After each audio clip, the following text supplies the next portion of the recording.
시청자 여러분 안녕하십니까? 오늘 방송은 드거리 개혁 프레임 중 레지스탕스로서 활동했던 여성들의 스토리와 우리와 프랑스가 동시대에 같은 처지였지만 서로 다른 모습을 낸 결과에 대한 스토리를 가지고 대화해 나가려고 합니다. 제2차 세계대전 당시 프랑스와 한국은 똑같이 제국주의자들에 의해 점령되어 매우 위험한 상태에 있었습니다. 이때 프랑스는 국내외에서 활동하던 레지스탕스가 침략자들과 맞서 싸웠고 한국도 역시 국내외에서 활동한 독립투사들이 각각 침략자들과 맞서 싸웠습니다. 그러나 한국과 프랑스는 종전 이후 펼쳐진 상황은 너무나 달랐다고 할 수 있습니다. 한국은 제국주의자였던 일본으로부터 해방된 후 수립된 이승만 정권이 한심한 행태로 승전국 지위를 받지 못하고 열강들에 의해 분할되고 말았습니다. 그러나 프랑스는 파리 수복 후 프랑스 전체가 독립된 상황이 아님에도 불구하고 드골이라는 강력한 지도자의 지휘 아래 당당히 승전국 대열에 올라설 수 있었습니다. 그리고 이때 드골의 영향력에 더하여 프랑스가 당시 당당하게 승전국 대열에 설 수 있도록 결정적인 역할을 한 것은 레지스탕스들의 활약입니다. 레지스탕스의 빛나는 역사를 토대로 전후 드골 정부는 긍정적이고 희망 있는 미래를 위한 과거사 청산에 나설 수 있었습니다. 여기까지가 세계인들이 프랑스의 레지스탕스를 바라보는 통상적인 역사적 시각입니다. 우리는 이미 여러 편의 방송을 통하여 드골의 언론개혁을 제외한 거의 모든 분야를 다루어 왔습니다. 따라서 오늘은 특별히 우리들에게 여러가지 방면에서 익히 알려져 있는 여성 레지스탕스에 관한 스토리로 대화해 나가려고 합니다. 우리들이 잘 알고 있는 로마의 휴일과 티파니에서 아침을이라는 제목의 영화에서 청순한 이미지로 많은 팬들의 사랑을 받았던 배우 오드리 헵번의 레지스탕스 활동에 대하여 생각해 보겠습니다. 그녀는 벨기에에서 태어난 영국적의 할리우드 영화 배우였습니다. 오드리 헵번은 1942년에서 1945년까지 네덜란드인 어머니와 함께 네덜란드 펠프 마을에서 살았었습니다.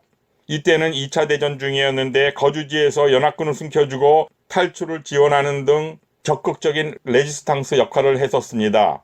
헵번은 아렌 전투 이후 네덜란드의 저명한 레지스탕스 지도자인 핸드릭 픽시의 후프트 박사 밑에서 활동을 했었다고 합니다. 그녀는 이때 레지스탕스 회보를 배포하고 고립된 연합군 공수부대원들을 도운 것으로 알려져 있습니다. 발레리나 수업을 받고 있는 10대 소녀였던 헵번은 아른햄에서 후프트 박사의 간단한 일을 돕고 있었습니다. 일반적으로 심부름 등 간단한 잡무를 도왔으며 레지스탕스 활동 모금을 위한 비밀 모임에서 춤을 추기도 했었습니다. 1944년 9월 연합군이 라인강 루트 확보를 위해 위험을 무릅쓰고 시도했던 대규모 공중 침투 작전인 마켓 가든을 실시했었습니다. 그러나 작전이 실패로 돌아간 후 적진에 고립된 공수부대원들을 보호하고 그들에게 음식과 메시지를 전달해주면서 안전한 곳으로 인도하는 역할도 하였습니다. 공수부대원은 헵번의 집 지하실에서 숨어 지내다 탈출했으며 그녀는 이들에게 모친이 건네주는 음식과 샴페인을 날라다 주었습니다. 헵번은 후일 아들인 루카 도티에게 당시 연합군 공수부대원들을 돕는 것이 매우 위험했으나 스릴 넘치는 일이었다고 말한 적이 있었습니다. 스릴이 넘친다고 생각한 이유는 만약 연합군을 도운 사실이 독일 캐슈타포들에게 드러날 경우 가족 모두가 처형당할 수 있었기 때문이었습니다. 이때 헵번은 스릴을 느끼며 행동을 하면서 한편으로 공포감에 시달리기도 했었다고 아들에게 말했다고 합니다. 당시 작전 실패로 고립된 공수대원은 헵번의 집에서 약 일주일간 머물렀으며 이후 다른 레지스탕스의 안내로 독일군 점령지를 빠져나갔다고 합니다. 그러나 오드리 헵번은 후일 그녀가 유명 스타가 된 후 이러한 사실을 감추기를 원했다고 그녀를 잘 알고 있는 작가인 마첸이 밝혔습니다. 그녀의 모친은 원래 나치 신봉자였고 부모가 1935년 미넨에서 아돌프 히틀러를 만난 적이 있었기 때문입니다. 따라서 이러한 사실이 밝혀질 경우 그녀의 경력에 좋지 않은 영향을 받게 될 것을 매우 걱정하고 불안해하면서 몹시 우려했기 때문이었다고 전해집니다. 그리고 오드리 헵번의 결혼 생활은 영화계에서의 화려한 모습과는 달리 매우 암울할 수밖에 없는 모습이었습니다. 그 이유는 사실 그녀가 10대 초반의 나이부터 여성 레지스탕스로서 생활한 것으로 표현되어 있는데 그 당시에 그녀는 같은 레지스탕스인 남자들에게 적지 않은 고통을 당했다는 스토리도 남아있는 게 사실입니다. 사실 우리들이 알고 있는 그녀를 지속적으로 괴롭혔던 못된 남편 역시 뇌피셜들이긴 하지만 이런 부류의 한 부분이었다고 말할 수 있지 않을까 생각되기도 합니다. 하여간 영화에서 보여주었던 그녀의 청순하고 아름다운 모습과는 달리 그녀의 현실 생활은 매우 고통스러웠지만 헵번은 부부간의 문제도 가능한 좋은 관계로 유지하기 위해 인내하며 지냈었다고 합니다. 이러한 사실들은 63세로 타계한 헵번이 생전 인터뷰를 통해 전쟁 중 네덜란드에서의 활동에 대해 잠시 언급한 적이 있었습니다. 그러나 결정적으로 이러한 스토리는 미국의 작가 로버트 마첸이 네덜란드 소녀 오드리 헵번과 2차 대전이라는 책을 통해 오드리 헵번이 레지스탕스 내에서 적극적인 역할을 했었다는 것을 밝힘으로써 세상에 알려지게 된 것입니다. 어느 한 국가에 국한되지 않고 전 세계 자유와 평화의 수호를 위한 일부분을 담당했던 여인이 있었던 반면 그와는 정반대 입장에서 개인의 영달과 안위를 추구한 여인들도 있었습니다. 우리들 누구나 잘 알고 있는 프랑스 유명 브랜드인 샤넬을 창시했던 코코 샤넬이 바로 이 부류의 여인입니다. 그녀는 자신의 영달과 여인으로서 남성을 추구하기 위해 조국과 기본을 저버린 극히 이기주의적 사고와 엇나간 욕구의 소유자였다고 할 수 있었습니다. 그녀의 친독 스파이 생활로 조국인 프랑스를 기만하고 자신의 욕구와 만족을 위해 지독한 매국 행위를 했었다는 것은 그동안 소문으로 떠돌 정도였었습니다. 그러나 2차 세계대전 당시 독일과 프랑스 첩보기관들이 주도한 지하 공작을 연구해온 프랑스 역사학자 모임에서 코코 샤넬의 당시 행적과 공작 등을 소상히 기록한 많은 비밀 기록들을 공개함으로써 그녀의 주위를 맴돌던 소문들은 사실로 판명되었습니다. 이러한 수많은 기록들은 오랫동안 프랑스의 수도인 파리 교회에 위치한 성곽에 보관되어다 공개가 된 것이라고 합니다. 이 비밀 문서들 중 가장 세인의 눈길을 끌게 된 것은 코코 샤넬 등 나치의 비밀 공작원으로 활동한 의혹을 받는 유명 인사 관련 파일들이었습니다. 특히 샤넬 관련 파일 중에는 2차 대전이 막바지로 치닫던 1944년 11월 파리에서 작성된 메모도 포함되어 있었습니다. 이 기록 중 눈여겨볼 부분은 샤넬이 1942년부터 이듬해까지 퀀터폰 팅크락의 남작의 정부 겸 공작원이라는 사실이 기록된 문서였습니다. 또한 이 문서에서 그녀의 정부였던 팅크락에는 1935년 스페인의 독일 대사관 주재관으로 근무한 적이 있고 특히 선전 전문가로 첩보기관 요원일 가능성이 크다고 판단한 기록이 있었습니다. 더욱이 비밀 기록 관리를 책임진 관리자는 샤넬이 독일의 관점에서 보면 정보 제공, 임무 수행 등 활동을 위해 샤넬을 공작원으로 정식 등록했을 것으로 확신한 기록을 남겼습니다. 그러나 샤넬의 입장에서 보면 그녀가 과연 자신이 정말 공작원이라는 사실을 알고 있었는가 하는 것은 의문이 남는 부분이라는 기록도 함께 남아있는 것도 사실입니다.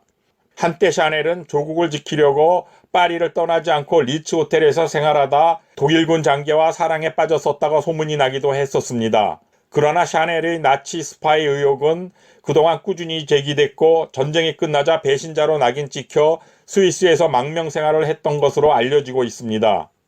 샤넬이 단순한 협력자 차원을 벗어나 스파이였다는 주장은 2011년 미국 언론인 헬 보건이 펴낸 적과의 동침, 코코 샤넬이 비밀전쟁이란 책에서 당시 57세인 샤넬이 아프베어의 비밀 공작원이 됐다고 주장하면서 세인의 관심을 끌기 시작했습니다.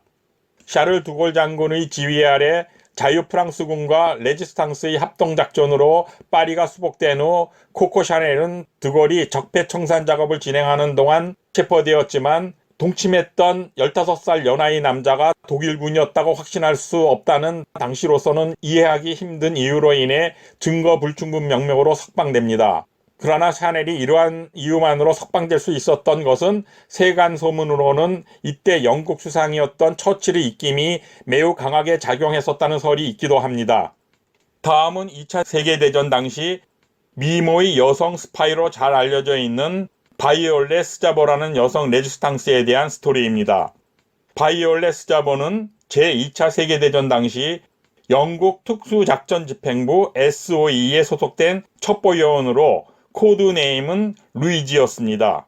바이올렛 스자보는 1940년 드골 장군이 결성한 자유프랑스군 소속 대위와 결혼하지만 남편은 1942년 10월 북아프리카 전선에서 작전 중에 사망하여 혼자 남게 됩니다. 영국 첩보기관 SOE의 미스터 포터는 그녀가 프랑스어를 구사할 줄 아는 여성으로 쓸모가 있다고 판단하여 초대를 하게 됩니다. 바이올렛 스자보는 쉽지 않은 훈련 과정을 통과한 후 1943년 특수작전 운영팀에 합류하게 됩니다. 1944년 4월 첩보작전 요원으로서 비행기에서 직접 낙하산으로 뛰어내려 프랑스 루앙에 투입합니다. 낙하산으로 무사히 루앙에 안착하여 레지스탕스와 접선한 스자보는 기획된 6주 내에 성공적으로 작전을 마치고 런던으로 귀환하게 됩니다. 이후 그녀는 1944년 6월 7일 노르망디 상륙작전 D-Day 바로 다음날 또다시 리모지에 낙하산으로 투입하게 됩니다. 스자보가 또다시 리모지에 투입하게 된 이유는 프랑스 레지스탕스들과 함께 D-Day 이후 협동작전에 가담하기 위해서였습니다. 그러나 투입될 당시 잘못되어 나치 독일의 다스라이히 기갑사단이 대원들에게 잡히고 맙니다. 독일 기갑사단 대원들은 스자보를 영국 여성 스파이로 확신하며 신문하기 위해 파리에 주둔하고 있는 게슈타포들에게 이첩시켜버립니다. 그녀는 게슈타포로 넘겨진 뒤 고문을 당하며 신문을 받은 뒤 1945년 1월 라벤스부리크 강제 수용소로 보내졌고 한 달 후인 2월 5일 처형당하게 됩니다. 그녀가 게슈타포들에게 처형당한 후 1947년 조지 십자훈장이 서운되었고 당시 6살이던 딸 티아나가 나치에 의해 처형당한 엄마를 대신해 훈장을 받았습니다. 오늘 방송은 여기서 마치도록 합니다. 다음 방송부터는 수호지 시리즈를 몇 편 방송한 후 드골의 개혁 프레임을 이어가도록 하겠습니다. 구독과 좋아요는 콘텐츠 제작에 많은 도움이 되고 있습니다. 오늘 즐거운 시청이 되셨다면 구독, 좋아요, 그리고 알림 설정을 부탁드리며 방송을 마치겠습니다. 대단히 감사합니다.